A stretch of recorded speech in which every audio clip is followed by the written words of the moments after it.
What can surprisingly kill someone? GoPro cameras on helmets. The mount creates a focused pressure point upon impact and can pierce through helmets. People have died when the camera mount punctures through the skull.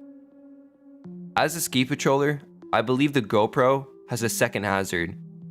People who might think twice about doing a certain feature in the park will make themselves do it because they want a video of their coolness. Instead, sometimes the footage is used to reconstruct the accident. The second danger, especially when side mounted, is that it creates a grab point on the helmet. Most helmets for skiing, motorcycling, etc.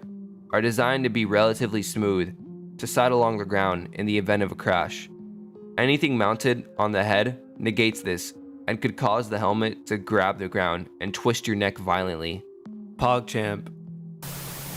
Husband couldn't sleep, so he mixed Seroquel and Benadryl. Apparently, it shuts you down and you can't breathe. He passed away at 35 and I found him. My mom's friend died years ago, riding a rubber ring behind a speedboat. He flipped out of the ring and he hit the water badly. They all went back to the hotel to get ready for a night out. He said his neck hurt, so he was going to stay in his room. They found him dead the next morning. The force of hitting the water had broken his neck and given him brain damage, but somehow he wasn't in much pain, so we thought he could sleep it off. Nope. That's actually pretty scary, considering a lot of people do that every day, including kids. We grew up tubing. That's what a lot of people call it.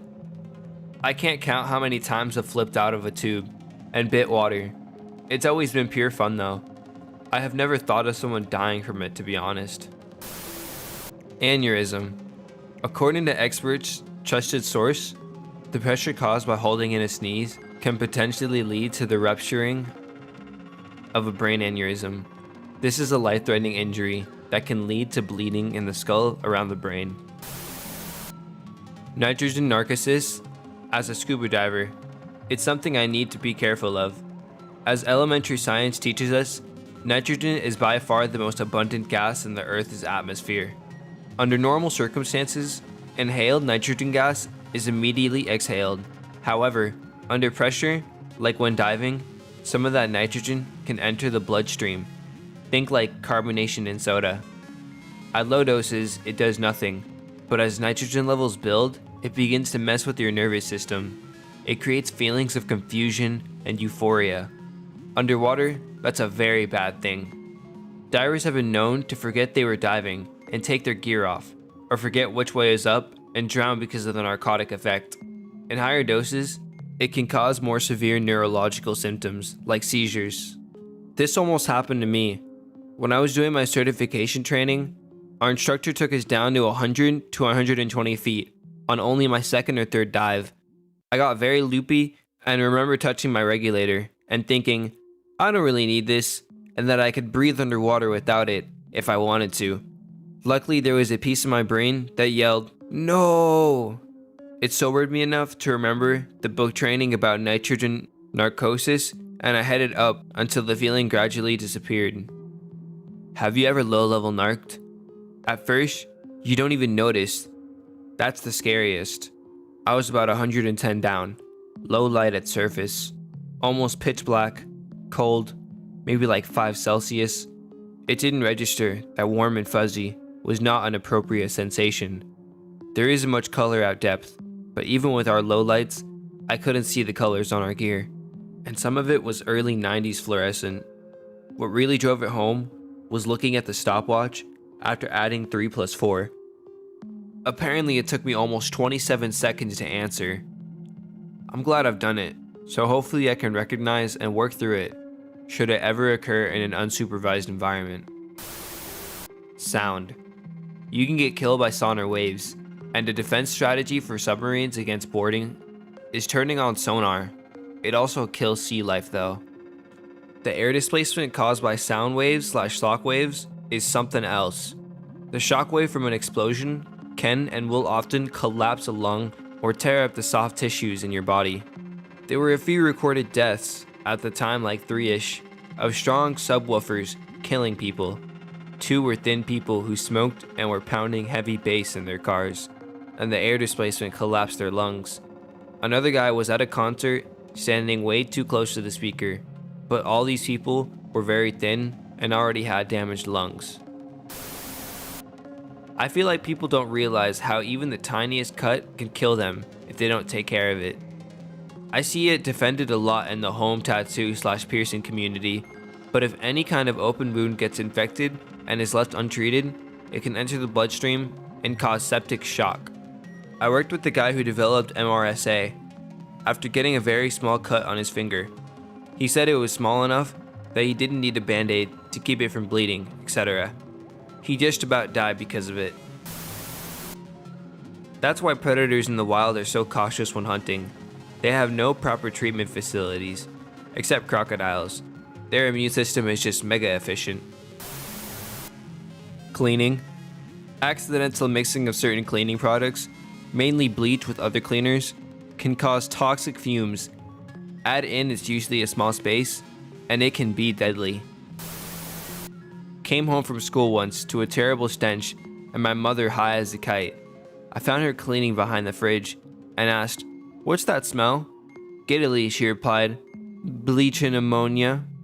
I yelled at her knowing it's poisonous, but she just replied, "Yes, but it cleans so well." An infection of any size. Seriously guys, sepsis kills. Not eating enough food with iron. Just recently, I was admitted to the ER after some blood work.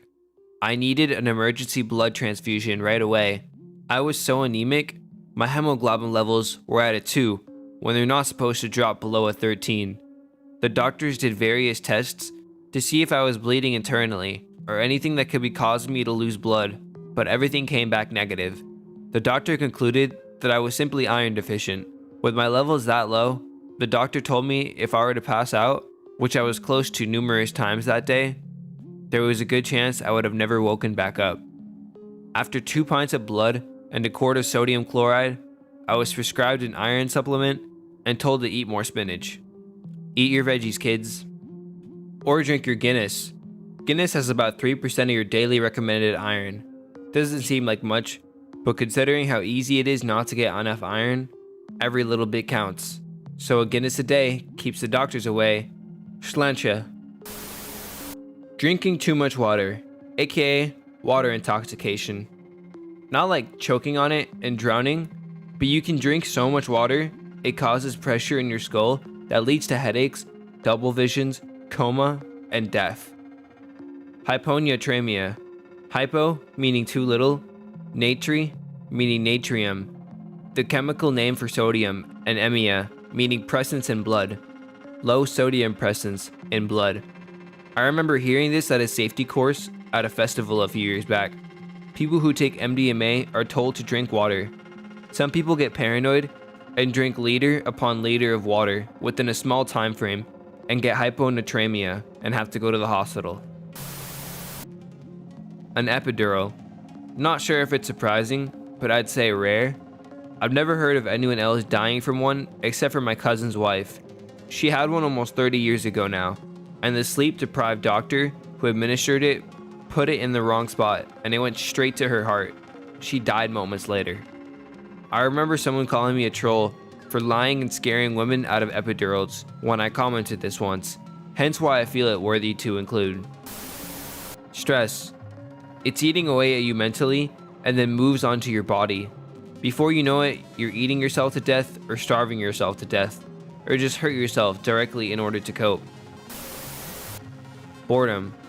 Chronic boredom can lead to depression and loss of passion. It can cause people to seek out and rise in drama because there's not enough happening in their life. It can sit on your shoulders and remind you of all the bad things that have happened. It can also lead to people doing some really stupid things, including hard drugs or various forms of gambling. I've heard popping pimples around/inside your nose can cause an infection that can kill you. Essential oils kill, mostly children and animals. Tea tree oil, for instance, kills dogs and cats, so don't use it as flea repellent. Abalone/pawa. When they stick a rock, pretty much nothing can pry them off. My friend's auntie had a clump of her hair clamped down by one of them while snorkeling, and she drowned. Not drinking alcohol. People that have alcohol dependencies that suddenly stop will start withdrawing, which sometimes results in seizures. I've been on seizure calls where the friend/family member were so proud of this person sobering up, not realizing the consequences of doing so cold turkey. Most of the time, the seizure stops on its own and they get medical help, but definitely can result in death. Sudden unexplained death syndrome. I was watching an episode of The Doctors that interviewed a couple who lost their daughter in this matter. Out of the blue, something stops, like the heart. Then, death. It could at any range, though it tends to happen more to those with heart problems. For example, tampons. Toxic shock syndrome, baby. Mutual friend died of it when she was like 21 or something. I'm a guy, but I think it happens if you leave it in too long on accident. Sort of. You can also get TSS from cuts, burns, and of course tampons and such. It's either by Staphylococcus or Streptococcus overgrowth. Tampons are a big contributor though. You should always change them on time, and use the smallest absorbency you can get away with. One beef I have personally is that people act like switching to a cup or disc fixes the problem, and you can leave those in no problem. Unfortunately, you could still experience TSS with these. Hyperventilating and then holding your breath underwater. Basically, it's the rising CO2 level in your blood, which triggers you to breathe. When you hyperventilate, you lower your CO2 levels so you can hold your breath longer. But if you hold your breath too long, you will black out from lack of oxygen. If you're underwater, there's a chance of drowning, especially if unattended. Even good swimmers can drown in backyard pools by doing this. The spring on garbage door opener. Do not mess with that if you don't have the right tools and know exactly what you're doing. There's a lot of force bound up in that spring, and it can literally cut a person in half if it's let go all at once. Sledding. My dad, 48 years old, took my sisters and I sledding on New Year's Day to his favorite boyhood sledding spot. It had grown over a bit in the decades since. He hit a small tree, maybe 3 to 4 inches in diameter, and dislocated his knee so badly, he started bleeding and immediately went into shock. He was gone less than 24 hours later. Grapefruit. It contains powerful chemicals that can interact with certain drugs, making them more potent. Adverse reactions can include acute kidney failure, respiratory failure, internal bleeding, and sudden death. Radiator fluid, aka car coolant. Do not drink it, do not smell it, do not store it in sports drinks bottles. Also, overexercising could lead to compartment syndrome and/or rhabdomyolysis. Welcome to CrossFit. I read an article by a guy who suffered from rhabdomyolysis thanks to CrossFit, and Jesus Christ, that was the saddest thing I've read in a long time. Definitely scared me away from pushing myself too hard. He went from being incredibly fit and in shape to barely being able to carry anything because his muscles just died. Constipation. You'd think, oh come on, so you need to shit, big fucking deal. Take a laxative and move on, wouldn't you? Not strictly true. Oh sure, if it's a once in a blue moon event. But if it persists, without proper management, it can jam you up entirely, which can lead to bowel perforation, which can lead to peritonitis, which can kill you. A fail protection safety harness. Basically, after a fall, you have like 20 minutes to get down because the pressure of the harness on your upper legs, majority arteries, is too great for too long to just be released when they finally get you down. After a certain amount of time, you have to wait for first responders who have a special medication before getting you down. I know someone who, while cleaning their tongue, tried to open their mouth too wide and snapped a nerve or something that goes to the brain and died. The weirdest part is that this happened in rural India, where people usually do this while squatting on the ground in the farm fields, and this person had such an instant death that he fell face down onto the ground when he died. Castor beans, particularly the outer waxy coating. They contain ricin, and which has no known antidote. However, castor bean oil is relatively safe for consumption. If anyone watched Breaking Bad, Walter uses ricin to poison the kid of Jesse's girlfriend. Also, foxglove flower is very toxic, and in small quantities can stop the heart. It is used to make digoxin for people with atrial fibrillation. Swans. They are vicious. They kill more people than sharks do every year. Also, more well known, but hippos are probably the most dangerous wild animal of all. Electrolyte poisoning is a surprisingly common occurrence among athletes, especially runners. It usually happens when marathoners drink a ton of electrolyte fluids, like Gatorade, before a lengthy run, instead of after. So what ends up happening is that your body quite literally dies of self-inflicted adrenaline overdose. Bullets. There is a powder inside that can explode, causing the tip to rapidly separate from the casing. The tip can have enough energy, particularly if in a tube that is only open on one end, to penetrate flesh, causing loss of blood or damage to internal organs. Blood and organs are needed for life. Be careful slapping people across the face with an open hand. If you catch them at the wrong angle, even a light strike can perforate their eardrum. Doesn't kill them, but still way more serious a consequence than expected. Not breathing in carbon dioxide.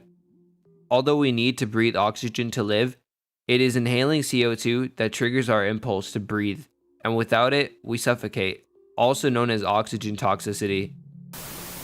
If you're in a trench and the trench caves in, even if the dirt only comes up to your waist, you could still die within minutes.